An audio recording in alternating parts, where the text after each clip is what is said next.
என் பையன் ஒரு யூடியூபராகவே மாறிவிட்டான்.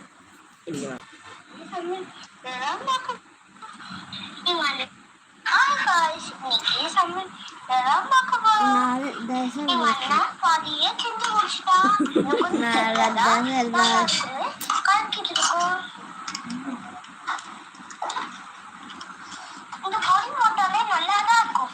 ஆனா அந்த பொடி போட்டிருக்கோம். நம்ம சேனலுக்கு சப்ஸ்கிரைப் பண்ணுங்க, லைக் பண்ணுங்க, ஷேர் பண்ணுங்க.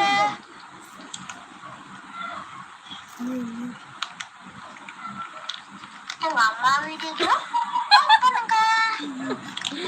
இதுதான் ஹைலைட். எங்க அம்மா வீடியோக்கு லைக் பண்ணுங்கண்ணா. தங்க குட்டி எப்படி என் பிள்ளை புது யூடியூபராகவே மாறிக்கிட்டு வரான்.